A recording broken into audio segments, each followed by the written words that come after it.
The following program is intended for mature audiences. A democratic republic of sports. The Sportsocracy with ESPN Asheville hosts Tank Spencer and Jeremy Greene. Welcome into the Wicked Weed studio, wickedweedbrewing.com. Drink different. It is, what is it, Wednesday morning? I think so. Wednesday morning already. Sounds right. This whole full work week thing is kind of throwing me off here. After being a week on vacation, of course. I'm Tank Spencer. Caleb Peaks alongside this morning. First time on camera, really. First time ever. Okay. No internship, no nothing. I can't believe you guys are doing this. Well, you know, we decided Jeremy needed just another day off. Jeremy's over there pushing the buttons. Yeah, we finally trusted him to push some buttons. And we got a lot to talk about today. First off, who the fuck is A-Rod? Anthony Edwards just became my favorite basketball player of all time. Last night they were asking him after the game, or I guess yesterday evening after their game, they were asking Anthony Edwards about the sale of the Minnesota Timberwolves to a group that includes Alex Rodriguez. This is asking, were you a big baseball fan? You know A-Rod? Were you an A-Rod fan? And he goes, I don't know who that is. Not sure. I'm going to be honest. I didn't know who A-Rod was either, really, until exactly what happened in the intro still. Yeah. You know, the Veritech situation. Yeah. Had no clue who A-Rod was up until that point, and I became the biggest fan of the world after that. I forget how young you are. How young are you? I mean, okay, 26 and a half. You're 26. Jesus. I mean, normally I know I'm the oldest guy on screen, but this really makes me feel old. Did you just go a half? I did. He went 26 and a half. That's how young I am. I still have the right to do that. He's 26 years old. He's still counting in months. As long as you know how to wipe your own ass, you're not allowed to go halves. Who said I know how to wipe my own ass, right. dude? I'm 26 and a half That's years why I got old. married. I can remember the days when I was young enough to go, yeah, I'm 26 and a half. Because you just want you want to recapture the youth. You want to hang on to it as long as you possibly can. Once you get 30, you don't give a shit. Then you lose track of how old you are, period. I thought I could make it until 30 before the knees started going and the back started going and the headaches and all that and the wrinkles. No. I didn't make it. No, now you've got a kid. And yeah, and just wait Thanks for for that. the reminder. Just wait, that hairline's going to get even worse, too. God. Look at, I looked like you when I was 26. When I was 26, I kind of looked like that. And now that's what I got to deal with. Bald is beautiful. But Anthony Edwards saying that he doesn't know who Alex Rodriguez is really just made me feel super old, because he's a guy that I hated since he was 17 years old. No particular reason, just because he's always had a very, very punchable face. I can remember 1994, I believe it was, when he was drafted by the Seattle Mariners. He came up as a 17-year-old kid, just mashing and setting the baseball world on fire. Playing with the kid, with Griffey Jr. Oh, yeah. He was on that team with Griffey. I think Jay Buhner was still with the Seattle Mariners back the then. close of his career. Oh, yeah. I remember. I mean, I remember his career from start to finish, and I hated him every second of his career. And especially the fact that Jason Varitek got the old smush face on him during the 2004 season was just even that great. And we're baseball guys. We like baseball. And opening day was last week, or was it last week? Yeah, April 1st, whatever day it is now. It's been a minute. Okay, so it was 2 weeks ago. So it's been 2 weeks of the baseball season, and we didn't get to see the Red Sox on opening day. The Red Sox got rained out on opening day against the Baltimore Orioles, and instead I flipped it over to Nesson to watch the game. No game, but then they showed the 2005 opening day after when we got the World Series rings. They unfurled the flag, and I cried like a little baby all over again. Are you serious? Oh yeah. When they marched, do you know who Johnny Pesky is? I do know John, the pesky pole, of course. Yeah. So when they marched Johnny Pesky's 90-year-old ass out onto the field to get his World Series ring, because he was part of those teams in the 1940s that went to the World Series and did not, came up empty against the St. Louis Cardinals. Right. We finally won one, and when he comes out onto the field, it's just the tear ducts just started going, just flowing. So you Red Sox fans get these kinds of emotions. You get these memorable moments. And in the meantime, we've got Hank Aaron for my Atlanta Braves trying to defend or trying, to justify moving the All-Star game out of Atlanta. So A tale of two different worlds here a little bit. A little bit. It's not going well. A little bit, but we'll get into what baseball's looked like over the first 2 weeks of the season in just a little bit. Today is Justin Fields' pro day. It's the second pro day that he's had at Ohio State, and everybody is going to be there for it. Chief among them, the Atlanta Falcons are sending everyone they possibly can. I think teams are only allowed to send 3 representatives to a field day, or to a field day. It is field day, I guess, to a pro day. But they're going to have everybody, as many people there as possible to check him out, wondering whether or not he will go at 4. The New England Patriots are sending representatives. I have thought it was interesting that, of course, the Jets are going to be doing their due diligence. They're going to have some representation there. The 49ers will be there because there's still the question of whether or not he should be the pick at 3. And a lot of people can't wrap their heads around what has happened with Justin Fields. We went through the entire football season thinking Trevor Lawrence, Justin Fields are 1 and 2. Mm-hmm.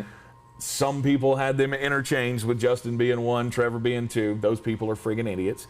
But what do you make of the slide that has happened with Justin Fields and his pro prospects here? Because now we're talking, hell, he could be available for for the Atlanta Falcons at 4. Could be there for Denver at 9.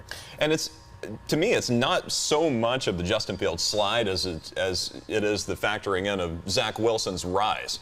We didn't know who Zach Wilson was at the beginning of last season. Yeah, and BYU had, he led the Cougars to what they were able to achieve. I mean, the last 5 games of that season, Zach Wilson was, let's give him the credit where credit is due. He was absolutely phenomenal.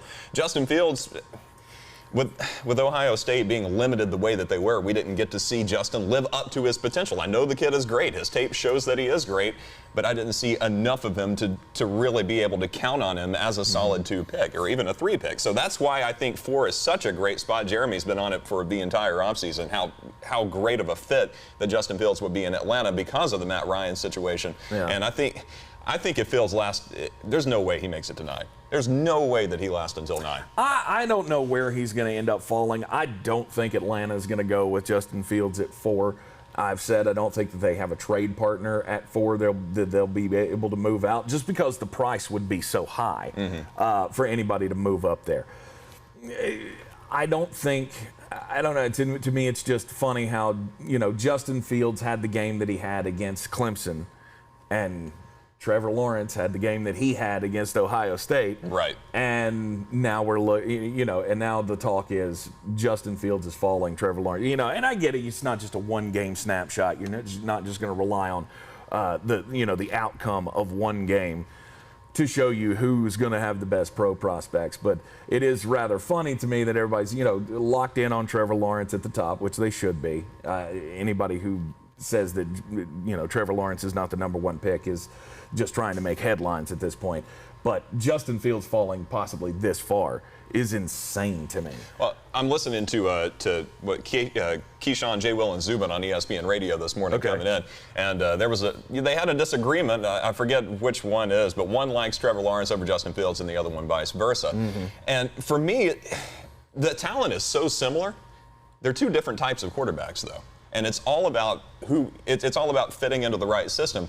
Or is it, though? That's what leads me to believe that Justin Fields ends up in Atlanta, because it will be such a culture shock. He's going to be basically the exact opposite of Matty Ice, being the dual threat quarterback that he is, not having the patience to stand in the pocket, or not having the necessity to stand in the pocket at Ohio State. So, if Justin Fields does go to Atlanta, that's a shift. You've got to change basically the way that you run your offense. Right. And I think it's time.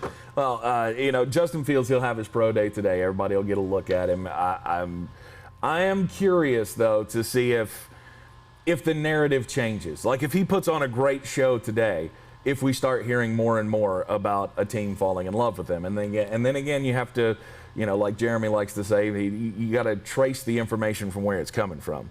Like, if Atlanta comes out with the hint that they are strongly considering Justin Fields at number 4, to me that would be the sign that they are really trying to auction off that pick. I will not be shocked if we come out of today's pro day and the news is all about, Atlanta was blown away by Justin Fields' pro day. It probably won't be true. I don't think it's going to be true because I don't think they're in a position to take a quarterback right now. You don't take a guy like Justin Fields to have him sit behind somebody. It's just not going to happen because he's such a big star at Ohio State. You don't want to invite that kind of thing for your football team is my only thing. You've got Matt Ryan for 2 years. There's nothing you could do with him. And he's making so much money with the Atlanta Falcons, I don't think they'll be able to trade him. He's definitely not ever going to get cut or anything like that.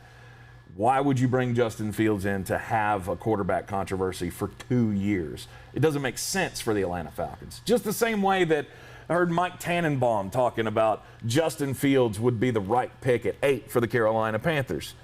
Especially now that they brought in Sam Darnold. That is the dumbest thing I think I've heard all day. How is he going to last that long? You do not invite this. Did we not learn anything from the Philadelphia Eagles?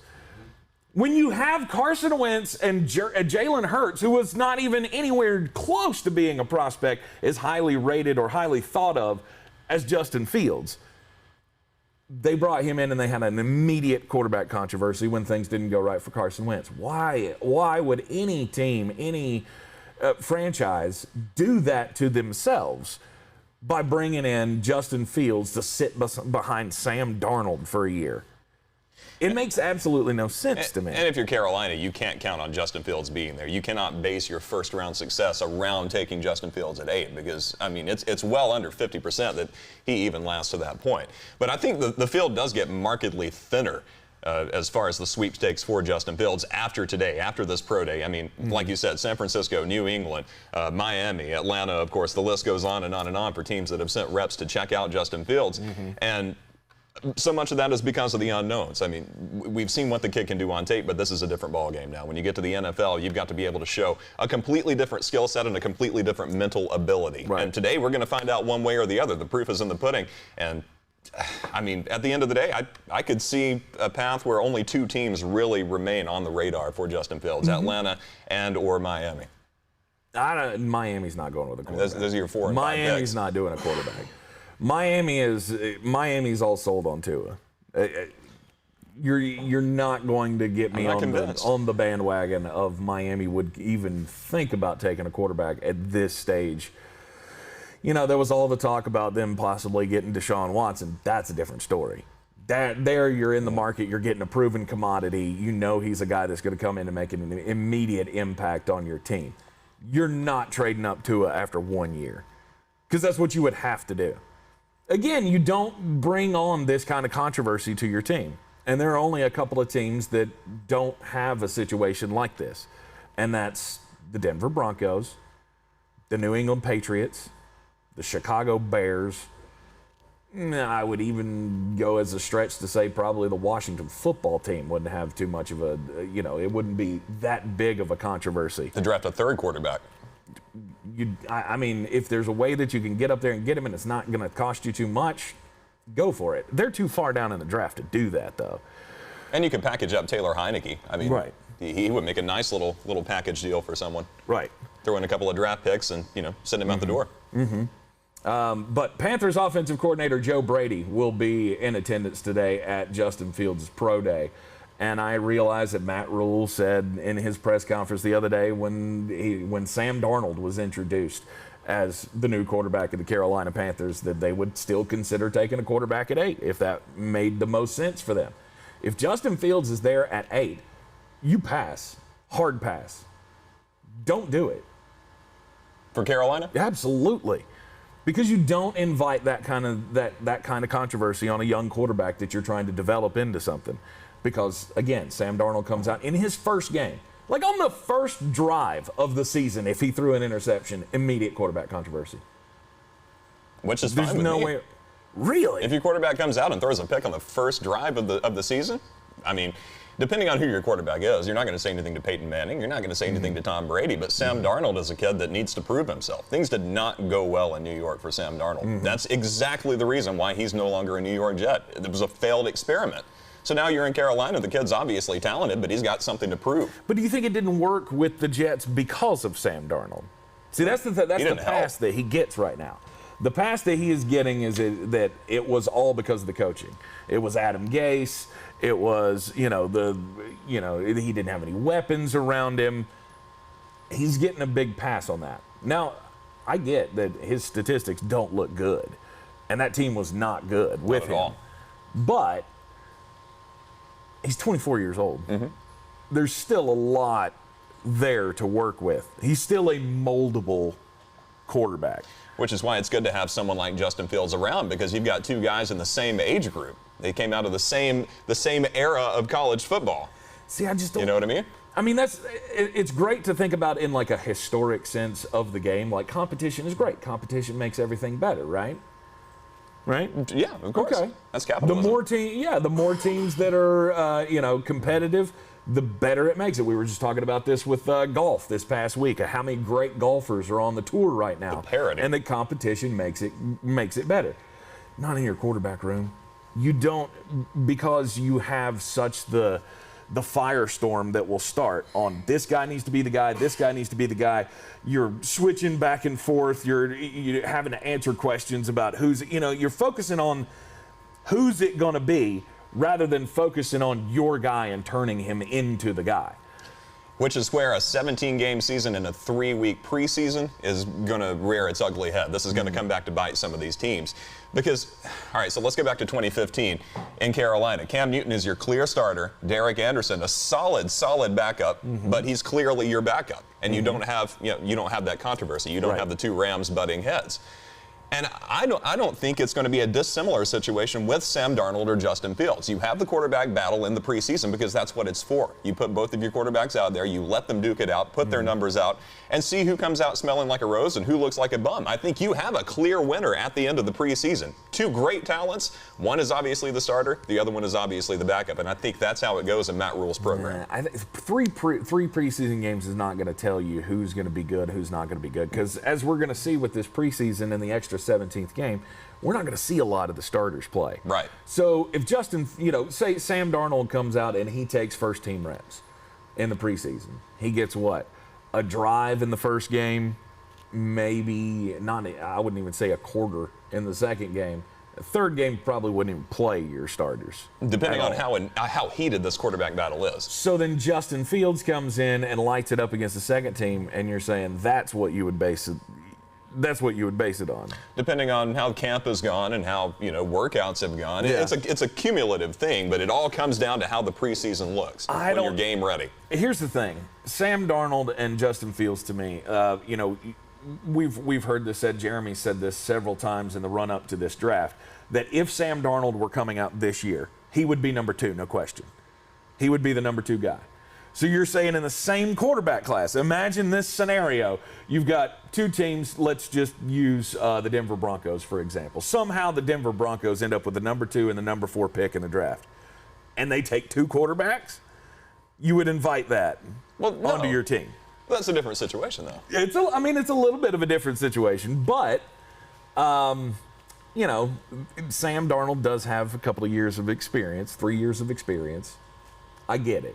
But the fact that he's so close to him and talent-wise, I just don't think you bring that onto your team. Both guys at the same time. I mean, to address the Denver thing, I think if you do have 2 early first-round picks like that, you do draft a quarterback because Drew Lock needs some help. The guy's getting his lunch eaten, so you got to draft a quarterback, and then I'm going to get a big piece of meat to stick in there and protect him as well. I mean, you can never have too many offensive linemen. It's just like if you work in retail and you're ordering product, you can never have too much paper because it doesn't expire. True. Same with offensive linemen. You got to have all the bodies. Yes. It works for every position in football except for quarterback. You can load up on talent at every position, and we'll find a place for you. And we can pay you too. Yeah, you can have 2 to 3 great defensive ends and end up being fine and not have any kind of controversy. You can't have the face of your franchise be a question mark. And that's, like it or not, that's what the quarterbacks are in the league. So I don't see any path for the Carolina Panthers to bring in anybody else. I mean, if you want to draft a quarterback, I don't know why they would, but draft a quarterback in the 5th round or something. Maybe a guy falls and you get one there. Maybe then. But otherwise, I'm not bringing in a high-level, top 8 pick in the draft to compete with a guy that I just signed onto my team and told him that we're going to make him better. I think if you are going to take a quarterback as Carolina, now is the time to do it because you have the ability to use the rookie contract to your advantage. You don't have to lock a guy into a $30 million contract. Mm-hmm. You have some leeway to play with these guys because you're already paying CMC a ridiculous, god-awful amount of money. Mm-hmm. So, I mean, if you are going to experiment, now's the time when you can afford it. Because once these guys get established, if Justin Fields goes elsewhere, makes a name for himself, and then you come in later on trying to make a deal, he's going to be a hell of a lot more expensive. And see, this is the thing that Mike Tannenbaum was talking about. Former GM in the league, you got to respect his opinion to some level. GM and he sucked. He was the Jets GM and he sucked at it. It was awful. But he's had the job. He's been in the job before, so I respect his opinion to a point. But further, after he said that Carolina should draft Justin Fields and let him and Sam Darnold duke it out for the quarterback position, then he said, well, see, and if Sam plays well, then you can just turn around and trade Justin Fields for 2 first-round picks next year. I don't like that. No, I don't like you that can't. at all. You can't. I mean, not saying he's not worth it. He might be worth it, but he's not going to prove it. No. He won't get the chance to prove it because if Sam Darnold comes in and beats him out, what's the one thing every team's going to say about Justin Fields? He got beat out by Sam Darnold. How good do you think Justin Fields can be? Well, and that's the thing. I think that's why Sam Darnold is a surprisingly good acquisition for Carolina because he is coming in under the radar. Because he hasn't been very good, and we know damn well that he does have the potential to be good. Yeah, and here's the other part about it, Justin Fields, Sam Darnold, they gave up draft capital to get him in the building. Mm-hmm. They're not going to bring in another quarterback. They're going to use that draft capital to make him better. And at 8, the Carolina Panthers need to end up taking an offensive tackle or, some people have them taking a wide receiver like Jalen Waddle. They could use him. To me, you take the best player available that's not a quarterback. That's the one thing that is not on their needs list anymore. If the Sam Darnold thing doesn't work, then you got time to figure that out. I don't think you're in the market for a quarterback at all as the Carolina Panthers. I think if it's anyone other than Justin Fields, you're absolutely right. But a talent like Justin Fields, I can't pass him up. Here's the other thing. I don't think he's lasting that long. Right. I think somebody will make a move to get up in the draft to get him, depending on how the pro day goes, because it's going to look good. It's going to be, it's going to be overblown. These workouts always are. He's throwing against air, and it's, scripted plays and throws and all that kind of stuff. They've been working on all of this. Exactly. I get it that he's super fast. Somebody's going to go head over heels and probably make a bad decision. In my opinion, I think it's going to be a bad decision regardless. Like if New England has to trade up from 15 to go get him, I don't see this as, oh my God, this puts the New England Patriots back on the map. I just don't think, I don't think Justin Fields should be in the market, or the Carolina Panthers should be in the field, or in the, what am I looking for? In the mix for Justin Fields. God almighty. I think, and the New England thing is just a smokescreen, if you ask me, because as stubborn as Coach Belichick is, Cam Newton's the guy. I mean, he shouldn't be. No, he shouldn't be. He shouldn't be. But I think the way that Belichick has built his offense, and again, as stubborn as a head coach as he is, he wants to make something out of Cam Newton. But I think Newton's the guy. But he's also a smart guy, and he knows that this is a one-year deal. Or this is another one-year deal. Right. You've already gone through this once. We had Cam Newton last year, and we sucked. Yes, we were, won 7 games last year. Shouldn't even won that many games with Cam Newton. We put other weapons around him. I don't think he, now would be the time. Now's the time for the Patriots to draft a quarterback. Because if you, sure, Bill thinks Cam can get through another year and they can be competitive. Okay. What's next year? You got to look down the line. Mm-hmm. And if you want to bring in a quarterback, I don't see why Justin Fields wouldn't be in that discussion for the New England Patriots. But It is what it is.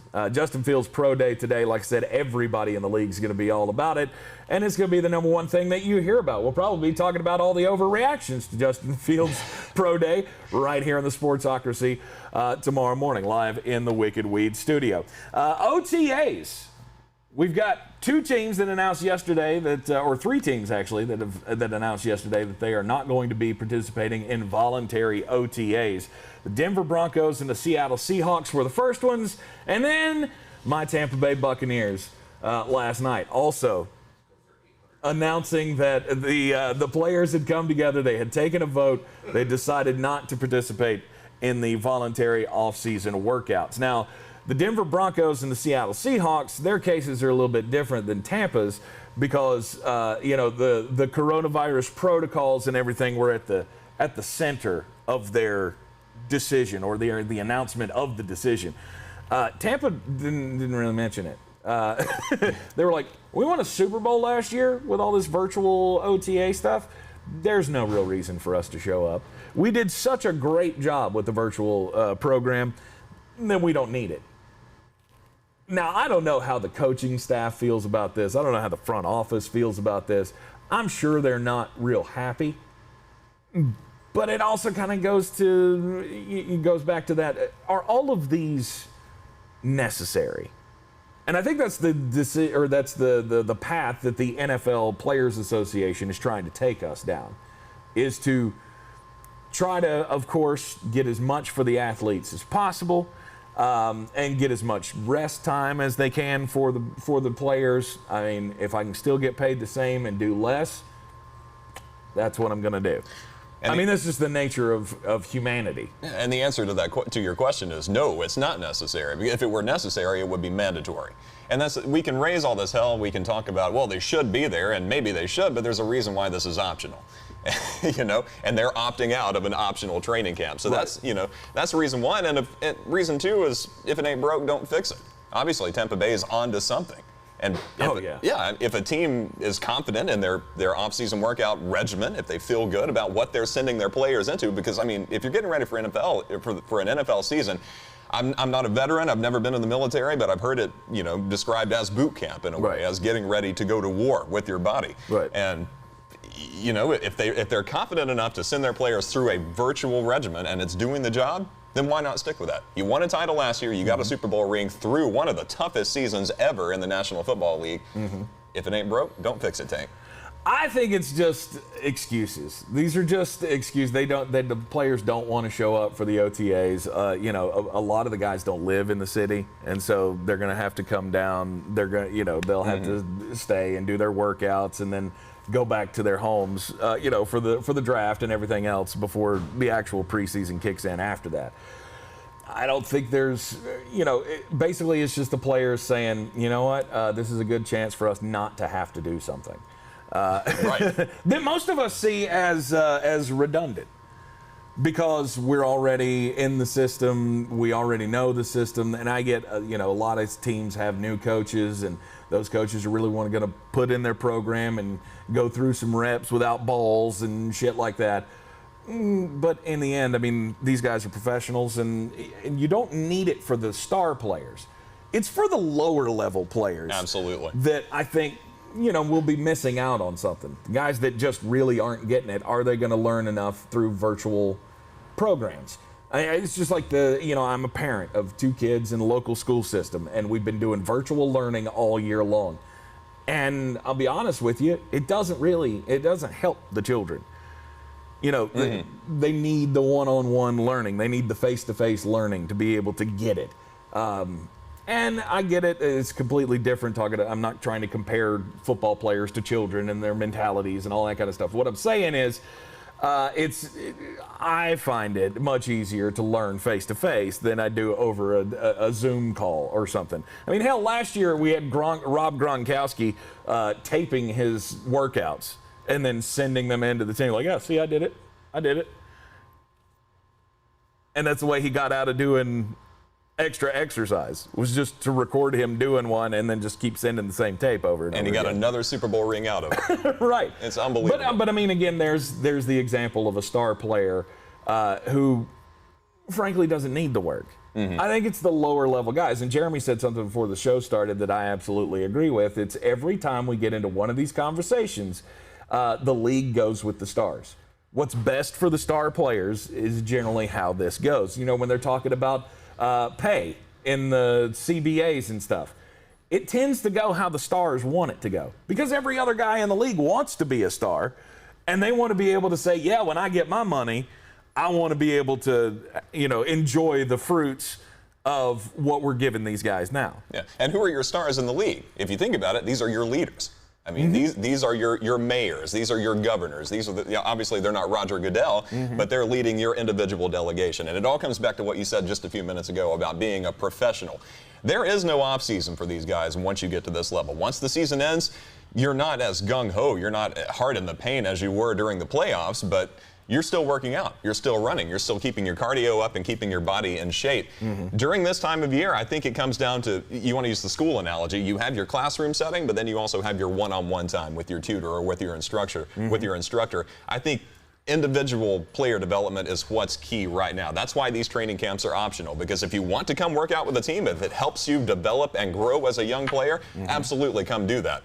If you're better learning on your own, doing your own running, recording your own videos like Gronk, and it helps you better than being with the team, then by all means, go improve yourself and improve your craft. One of the things that I thought was funny about the Seattle Seahawks decision was like, so in the league, a lot of guys have like the OTAs and stuff worked into their contract. Like they get a bonus for showing up for OTAs and stuff like that. That's not how they do contracts in Seattle. And so there's no hook there to get the guys to come to OTAs. I think that's a failure on their part. Like if you want this to happen, I think those are a good thing to put into a contract of we'll give you a $50,000 bonus, $10,000, whatever they are, for showing up for voluntary OTAs. I think that's why we probably won't see all teams do this because, like I said, a lot of teams do put that kind of stuff into contracts.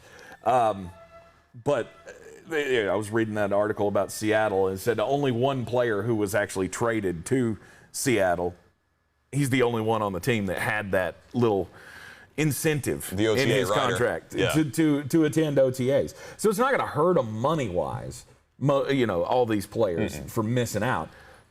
But I think it will hurt the team. I mean, that was one of the biggest excuses used last year for a team that might be struggling and hell, I said it about my team when we were 7-5 after 12 weeks and went, shit, I don't know if this is going to work. But you got to remember, we didn't have OTAs, we didn't have mini camps, we didn't have all this stuff to get ready for the season. To me, I see this just as another excuse to skip out on something. I think the coronavirus is being used more as an excuse now by athletes than anything. There's no real fear left for the athletes because we've seen how this has gone over the last year. Everyone is vaccinated. Everyone is tested at this point. There's a weekly testing regimen. Well, they're not all vaccinated. Yeah, not That's going to be a fight. It's happening. That fight is coming in the NFL. You can guarantee that. The NFL has put out several statements over the last month or so that they're not going to mandate vaccination, but they're going to strongly encourage every player to get vaccinated. It's just like the United States of America. You're not getting everyone vaccinated. It's not going to happen. I mean, you are going to have to, the government would have to mandate it for everyone to get it. And even at that point, I think we might be on the verge of a civil war. If you tried to make some of these people, we all have these people in our lives that just absolutely refuse. Right. And to me, that's fine. It's to each his own. You're going to do what you have to do. If you think you're at risk getting the vaccination, you don't have to get it. Those that feel comfortable with it, they're going to get it, and we're going to move on without you. And I think that's what we're coming to. But the NFL, they've already said they expect every ops person in the league to get the vaccination, to set the example. There's even there's a special this weekend, a TV special with Russell Wilson and Sierra. Really? Are going to be doing some TV special about educating the public on the vaccination to encourage Russ everybody to get it. Right. I mean, they're going to keep they're going to keep going down this path to get as many people as possible. And I think that's I think it's a good move. It's a good idea for people. That's why I went and got mine.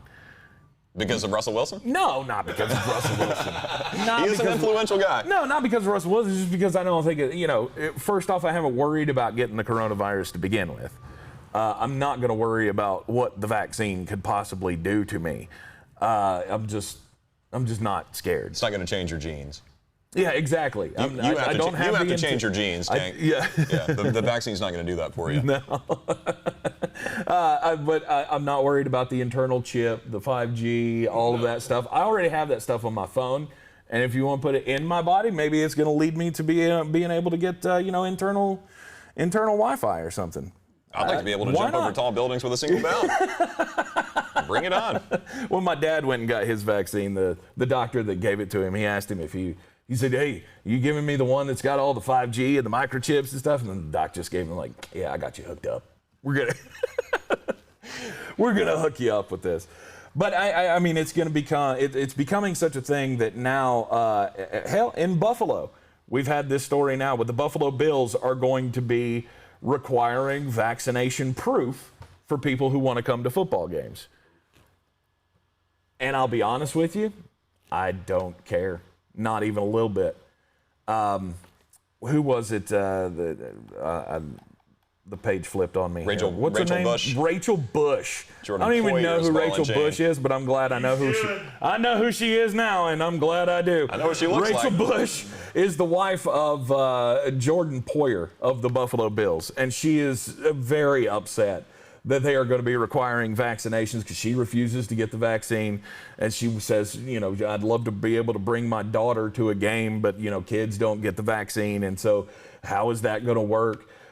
And basically she just called it bullshit that the Buffalo Bills are going to be requiring people to show proof of vaccination. Quote to unquote, get into that's games. what she called it. And this is, it's not the Buffalo Bills as an organization. I mean, I'm sure they were consulted.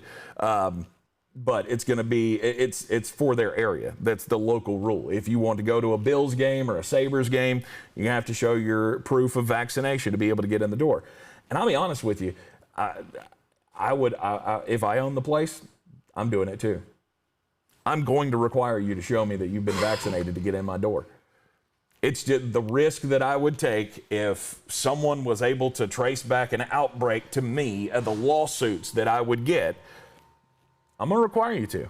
And at the end of the day, that's what it comes down to. It's all about the bottom line. These are Now, I'm completely against the government mandating this. Right. Because I think everybody should have their freedom of choice. However, when it comes to, purveying my business, that's my choice. Right. I get to protect myself. And I have no problem with Buffalo doing this. Do you?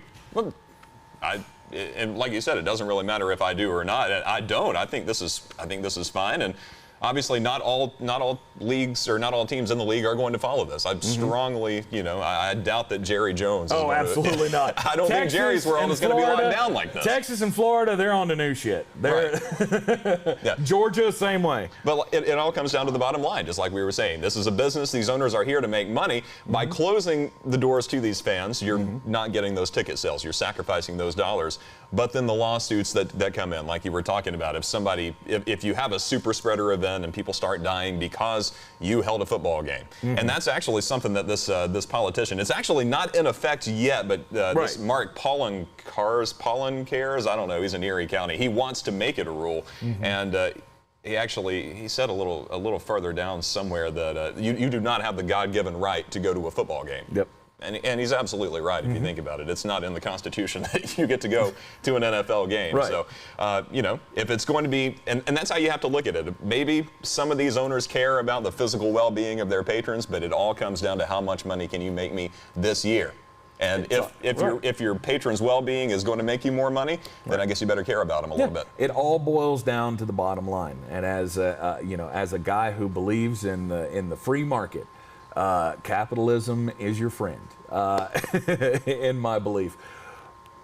As a business owner, I'm not going to take that risk. I'm not going to take the risk of something happening out of the ordinary that is going to put me, at risk of a lawsuit.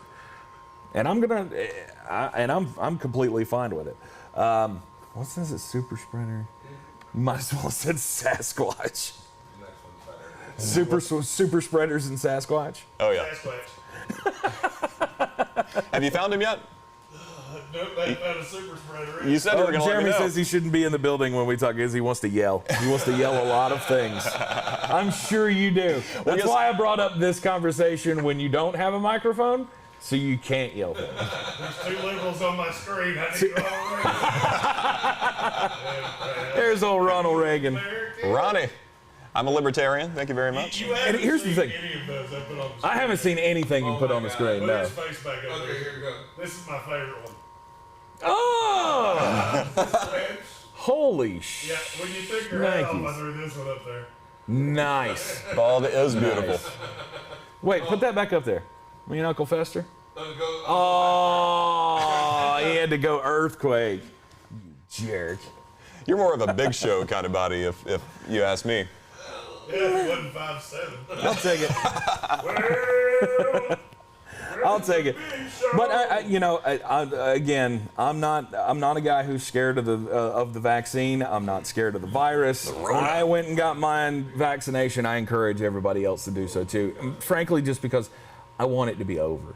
I'm ready for this to be over. And if this is what it's going to take to get everybody else on board with getting back together, then I'm completely here for it. It will take football. It's always taken sports to get the nation back together. Oh yeah. In the past, it's been baseball. In the last 20 years, it's been football. Mm-hmm. That's what it's going to take again. Yeah. Speaking of baseball. Oh boy. Okay, here we go. 2 weeks into the Major League Baseball season, I was ready after 3 days to give up on my team.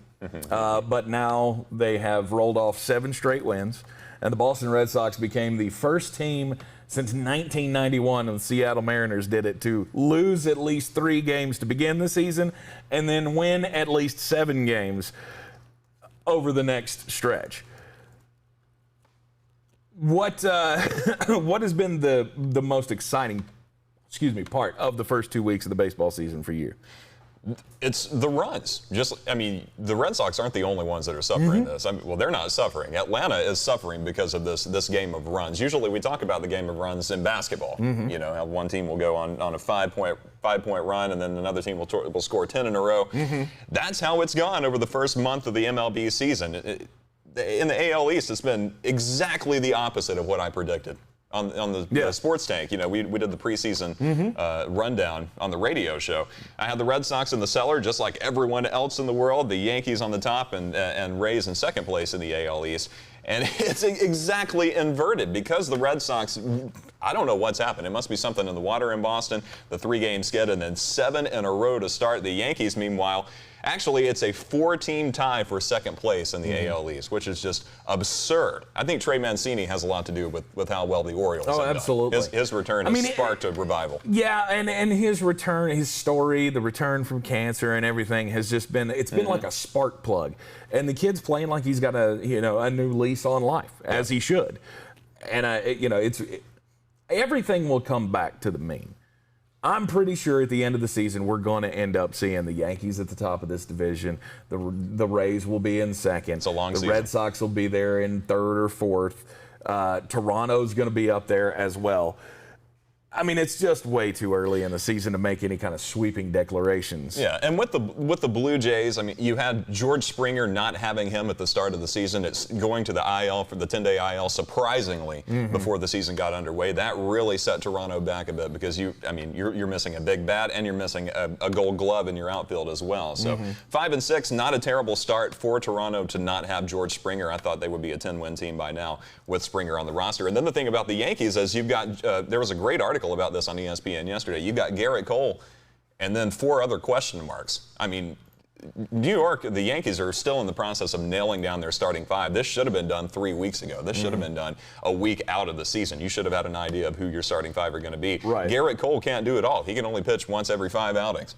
So New York has got some work to do as far as who they're going to put on the mound. But like you said, it's a 162-game season, a long way to go. The cream will rise to the top. Same thing for the NL East. The Braves lose 4 in a row to start the season, then win 4 in a row. Now they've lost 3 in a row again, and you got to think how much of that has to do with the Sunday night hangover. I mean, the call that wasn't. I understand losing the next game after that. Maybe your headspace isn't there. Brian Snitker was obviously pissed off, as was everyone in Atlanta Braves Nation. Right. But you got to rally. You got to come back out and get the win. And they dropped the next game against the Phillies, and then they lose 2 in a row to the Marlins, who are not a great team by any means. 4-6 are the Marlins at 3rd place, and the Braves coming in 4th in the NL East at 4-7. You got to shake the hangover off at some point. Yeah. I mean, the call is not always going to go your way. You've got to get rid of the hangover and get back to work. Yeah. The Los Angeles Dodgers, they have started out the season beautifully, and just proving that I don't think anybody in the National League is going to be able to chase them down. I'm a big believer in the Atlanta Braves. I like everything that they have put out on the field for this season. I mean, their pitching, I think, could be a little bit better, but as always. But well, I mean, since the Smoltz, Glavine, Avery day, Maddox, since those days, pitching has always been criticized in Atlanta. But the Dodgers, I mean, they started out 9-2, and I still don't think anybody can run them down in that division. No, it's a super team. They're untouchable. Trevor Bauer has actually conveyed the one-eyed pitching over into the regular season, which if I'm, I think is Dave Roberts still the manager in LA? Oh, yeah. Yeah, I think so. And if I were Dave Roberts, I'd be having a long talk with Trevor Bauer about that. But hey, I'm more on the old school side of baseball. If he can go out and keep doing what he's doing with one eye closed, by all means. But this is what I hate. This is what I hate about baseball is like you get a guy like Trevor Bauer and you try to hold him down. Mm-hmm. You try to hold him back. You tell him, well, that's not the way we're supposed to play the game. That's not the kind of attitude that we're supposed to have. We're supposed to be gentlemen and blah, blah, blah. Let these guys be who they are. Let them be the brash, braggadocious guys and develop your stars. Mm-hmm. It's the one thing baseball, or one of the things, I guess I should say, that baseball cannot figure out is that we have to have things like this. We have to be able to allow guys to flip their bats and get on social media and create stirs. And I mean, obviously nothing offensive, but you have to let them be personalities and cultivate those personalities. It's going to be funny to me that colleges are going to be better at this in building brands than Major League Baseball is. Oh, definitely. This is mind-blowing to me, this next story that you're about to talk about. Yeah, the name, image, and likeness thing is coming down the pike. It is going to happen whether you like it or not. We have already opened the door to this. Congress is going to get involved. The NCAA is meeting this week to talk about name, image, and likeness and the transfer portal and all of that kind of stuff. There will be rules nationwide on what happens. But a couple of ACC schools are at the forefront trying to get in front of all of the name, image, and likeness stuff. And Florida State, you got to give it up to the Seminoles, they have now created a program called Apex. And the Apex program is going to be, I'll read it here from their website, a multi-tiered program designed to empower student athletes to capitalize on the upcoming name, image, and likeness legislation. FSU Athletics has launched Apex, which is going to be a program that teaches student athletes basically how to build their own brands. They're going to have social media classes. They're going to have all kinds of stuff to teach these guys and girls how to capitalize and be able to make some revenue while they're in college on merchandise sales and being involved in sponsorships and all of this. It's one of the things I think colleges should have been doing for a long time. How many stories have we seen over the years of a superstar athlete who makes his or her name in college, goes on to the pros, makes millions of dollars, and then ends up being flat ass broke in just a few years? I think this is something that colleges should have been doing for a long time, actually teaching about the business of being a brand and building a brand and sustaining a brand. The business of being rich and being wealthy. Yeah, basically. Because it's not all your money. Yeah, I've always thought it should be sort of mandatory for star athletes to take like accounting classes and business classes and to be able to have some kind of a knowledge after you get out rather than just taking your millions blindly and trusting other people to do it for you. Because how many times do we have stories of guys getting screwed by their agents or whoever is involved? So I got to give hats off to Florida State for, creating this Apex program. They want to get it started now because on July 1, the Florida State law of name, image, and likeness goes into effect. It'll be over the summer, so they want to start the program now, get the guys and girls acclimated to the program on how it's kind of going to work, so when they come back after the summer and start the next year, when this law is in effect, they're going to have a base knowledge of how everything works. And, it's going to be just a different climate altogether with name, image, and likeness. And like I said, it's coming whether you want it or not. But I think it's important for the athletes to have a resource like this. Oh, definitely. And you think about the NIL, it's a new law for a new time. It's a new era that we're living in.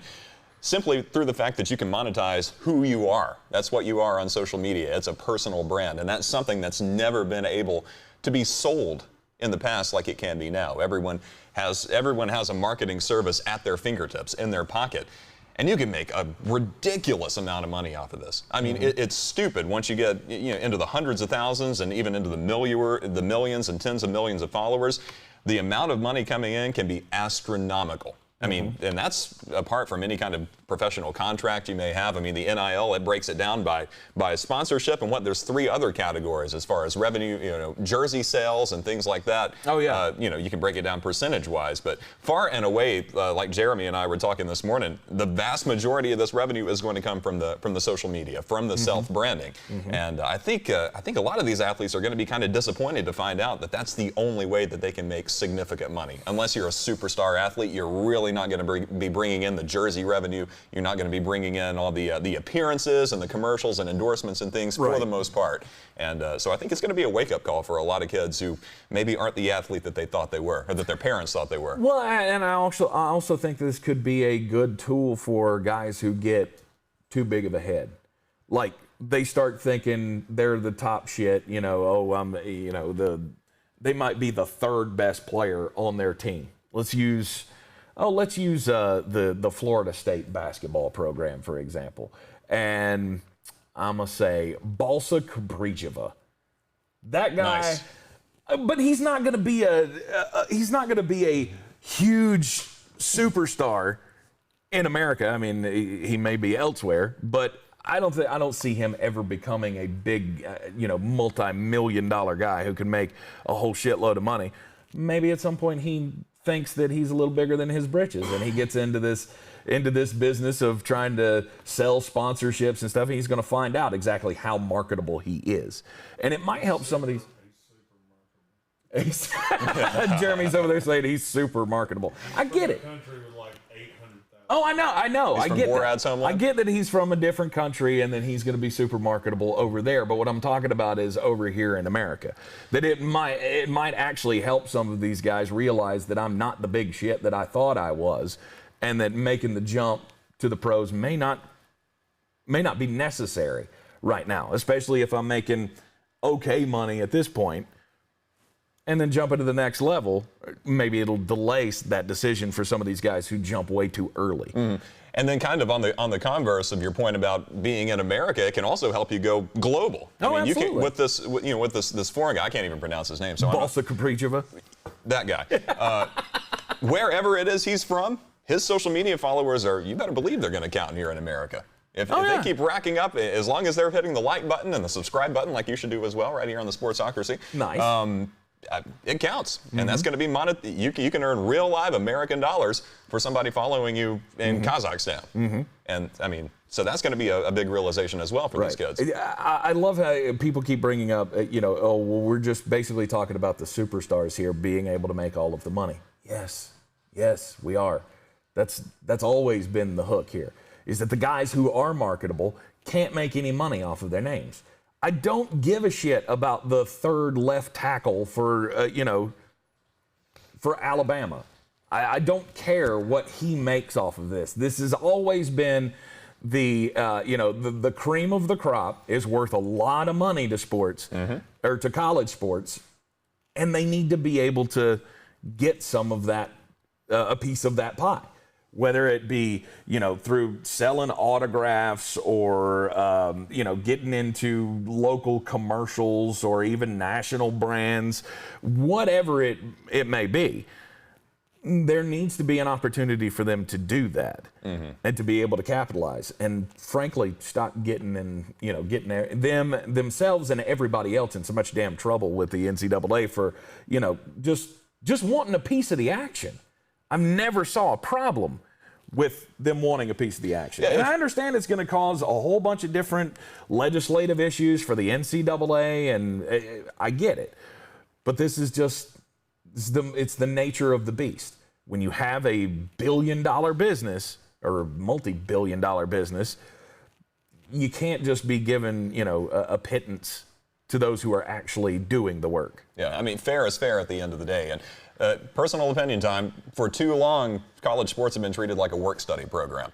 The only difference being that your cafeteria workers and your janitors, your student janitors, I mean, they're not contributing to a multi-billion-dollar business every year. So instead of a work-study program, it's time to treat college sports like more of a, an employment. I understand it's an amateur-based model in the NCAA, and clearly that's not working because Overtime Elite is about to come in and gut college basketball for what it is. Oh, yeah. And if that one is a success, we'll see more of those. Money it makes the world go round, as they say. And these athletes have, in my opinion, always deserved a chance to capitalize on that. And I'm glad that we're finally getting it. I found a little table here from ESPN. They did some estimates on what name, image, and likeness could mean for the different level of athletes. If you're an All-American, obviously, you're going to be making way more money. Obviously, people want the stars. They want the All-Americans. Commercial deals could be worth up to $500,000. They say it's a sliding scale of like $100,000 to $500,000 for a commercial deal. Apparel deals, $100,000 to $500,000. Social media, $500,000 to $1 million. You could, monetize that. And these are just estimates. Yeah, these are just estimates on what they could possibly make. $10,000 to $20,000 per camp that you're asked to come and give lessons at or whatever. That's where you make your money. Absolutely. Obviously, the scale goes down from there. Olympic athletes, there's going to be more revenue in it for Olympic athletes than the non-revenue sports, because there's just a wider reach there.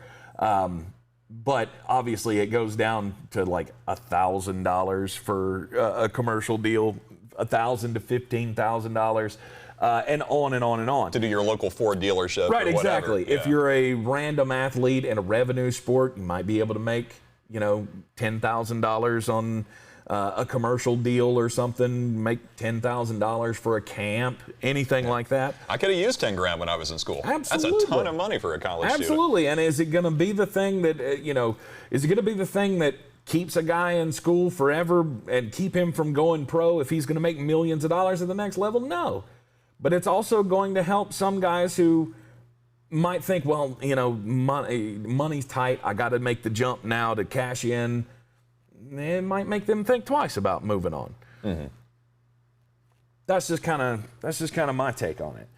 And not only is Florida State launching the Apex program, which again I think is a fantastic idea to teach the college kids how to build their own brand, but at North Carolina there is a group of over 100 former North Carolina athletes that are getting into a group licensing situation, where they are all coming together and they're going to say, okay, now you want to start selling Tyler Hansbrough jerseys on the Tar Heel website?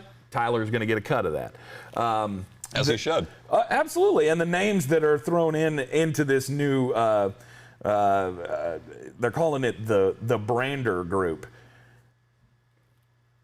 The names, Danny Greene, Marvin Williams, Tyler Hansbrough, Sean May, and even new head basketball coach Hubert Davis is in this new group licensing program that they are going to come together and see how they can get a cut. So this is just an example of how former athletes can now take advantage of the new name, image, and likeness rules and be able to get something on the back end. So maybe, Ed O'Bannon's, the hair that he's had up his ass about the basketball game, maybe this will, stem that a little bit.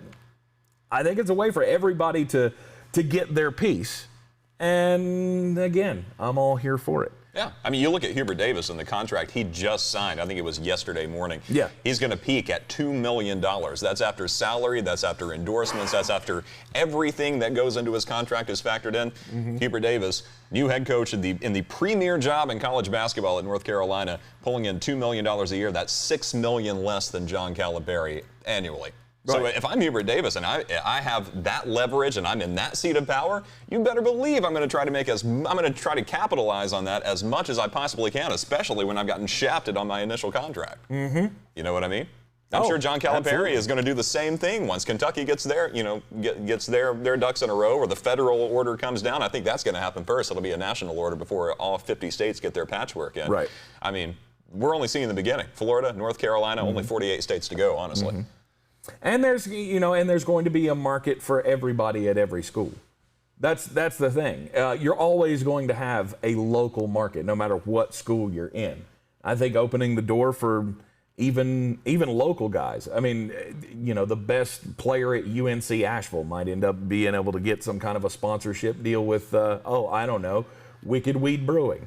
Pretty good option. To be able to make something off of their popularity within their local area. Obviously, the big schools are going to be able to offer these kids more. That's another thing about the Apex program at Florida State, is how fast do we see every big school get one of these? Every school's going to have one of these. Mm-hmm. And Florida State's just putting themselves out at the forefront. I mean, they're used to paying players, so it'll be fine.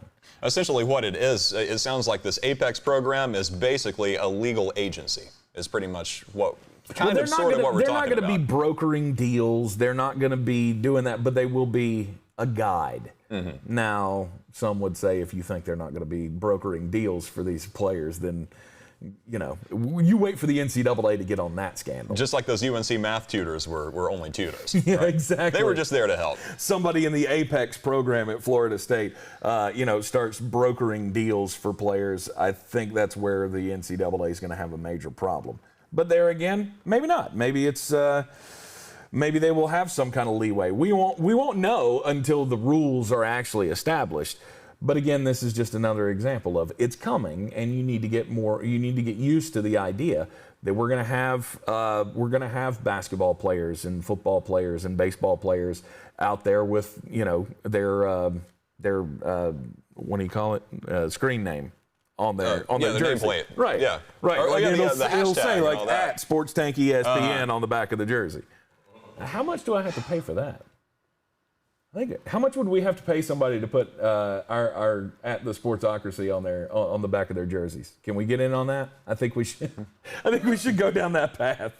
We don't make enough We money. should call Balsa Kabrisheva and see if we can get in on the early stages of that. Jeremy, Florida State fan, he's all excited. I'll put it on the back of my Camry. Camry. The prospect of that. It is coming though, and I think it's well beyond time. And I'm glad to see that the schools are actually doing something to now compete in the marketplace. Mm-hmm.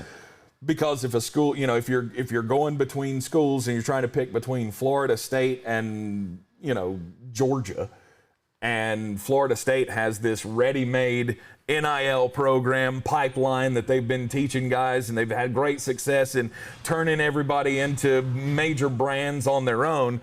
And maybe Georgia has a program, but it is not that successful. It becomes another level of a recruit to make the decision on which school to go to. Well, these guys can build my brand better than these guys. Mm-hmm. It's going to be just another level of competition in college sports, in my opinion. Yeah, and it is something that you have to accept is coming. I mean, we can sit here and hash about whether we agree with it or not all day long. Exactly. The simple fact is, by the end of this year, there's a good chance that it's going to be a federal law. And at the very latest, by mid-2022. You either get on board or you get run over by the log rolling downhill, because all these athletes are going to be getting paid. Yeah, that's pretty much my entire philosophy on everything. Mm-hmm. Basically everything that we've talked about. This shit's going to happen whether you like it or not. Now you have to learn how to deal with it. Yeah. It was mentioned in the comments earlier that baseball didn't do themselves any favors by moving the All-Star game out of Atlanta. You have no control over that.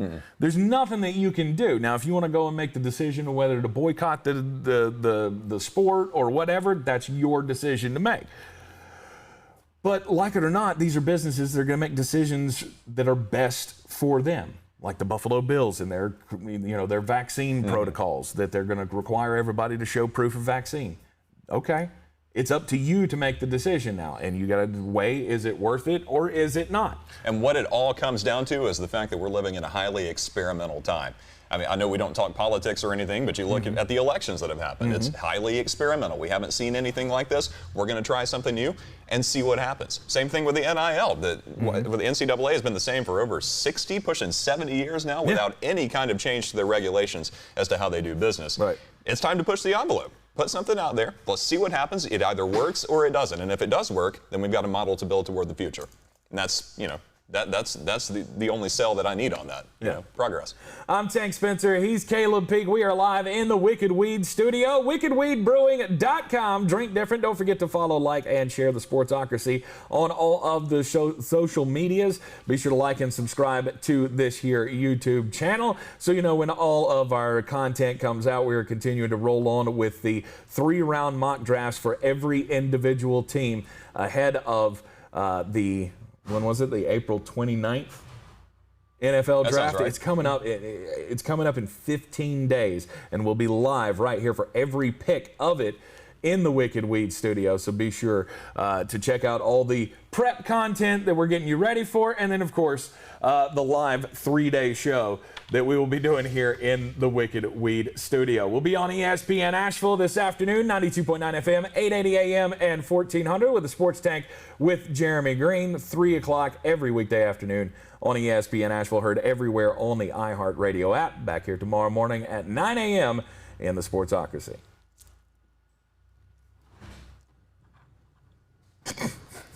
Mullet Man. Yeah.